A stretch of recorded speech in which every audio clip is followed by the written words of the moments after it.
Hello and welcome to this Brooklyn Public Library tutorial on the Brooklyn Daily Eagle Online. The Brooklyn Daily Eagle Online is freely available anywhere that there's an internet connection. You do not need a library card in order to use it.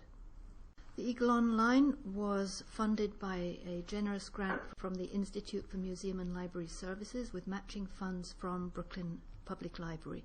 The Brooklyn Daily Eagle was Brooklyn's newspaper of record from 1841 through 1955, and we have been able to digitize up to 1902. This is fully searchable. If you go to the Brooklyn Public Library website, you'll see on the left a number of links, and Brooklyn Daily Eagle Online is right there in the middle. So you can click on it directly and you'll go right to the site. You'll see again on the left here various buttons to help you navigate through the site. The date search is the search that you would use if you know the date that you're looking for, and it's really just like booking an airline ticket. It does help if you do year, month, then day. So just for illustration, I'm going to do 1883 and May and 24th, which, as you will see, was a major day in Brooklyn's history. That is the day the Brooklyn Bridge opened. Now, in the early years, the print was very small in the Eagle, and you can't read it like that.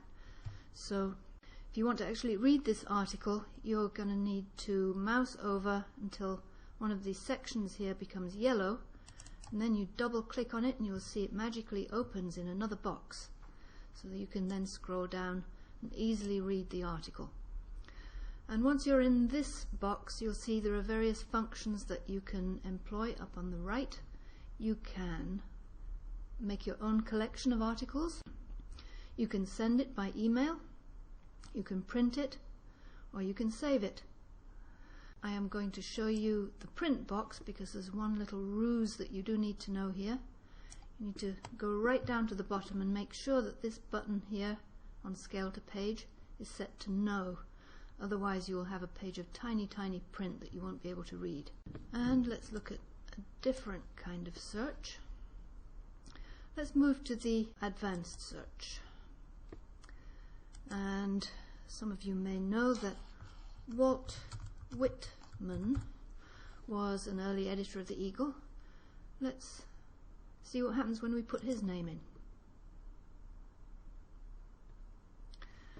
Well, we've got more than 1,000 articles here, and that means that there are many articles. So I'm going to do something here that will limit it. I'm going to choose a time period.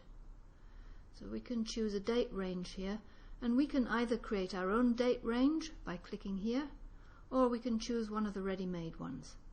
I'm going to choose this one. Click Go. And you can see now we've limited the search to 306 items, which is much more manageable. Now let's try a different search here.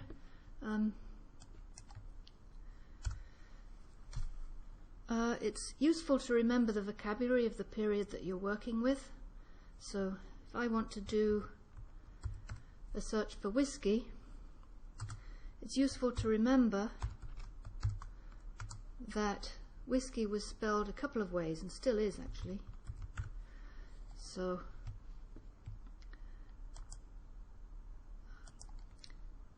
and I'm going to move down here. You can see there are various choices here, so I'm going to search the whole date range. I'm going to search all the content, but here we have various choices, and Score is going to sort the articles into those that are most relevant to my search.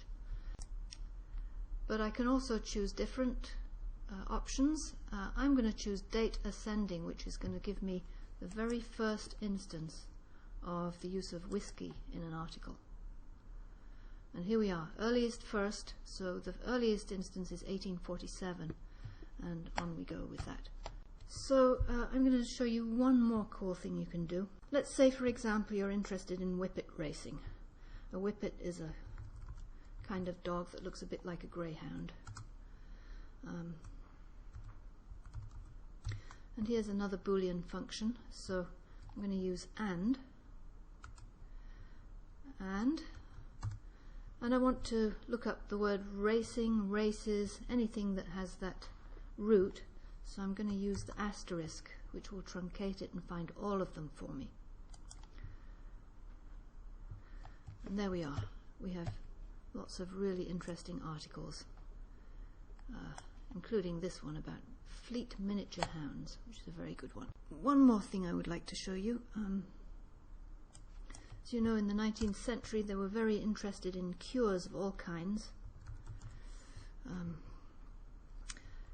and the repository will limit to just advertisements, so if you're interested in cures for this and that, you can just click on ads there and it will find all the wonderful panaceas, some of which are very funny and some of which have excellent illustrations. We've also put together some information on the site, and if you want to explore more of these boxes down here, what's available online will explain more about the site, including a summary of the layout and structure, which can be useful, and also a very detailed overview of the structure of the paper in 5-year increments. There's also a fantastic timeline here of the history of Brooklyn and of the newspaper itself. Also, for genealogists, we've put together some information on search terms you can use, where to find obituaries, where to find marriage announcements in the paper, society news, and other interesting ways of finding information on your ancestors. There's a whole section on researching immigration history, and best of all, we've done some work for you. So if, for example, you're interested in the history of bridges in Brooklyn, there are some ready-made searches here with interesting articles already found. And African American history is another subject that we've explored a little bit for you. Women's suffrage, Walt Whitman, and so on.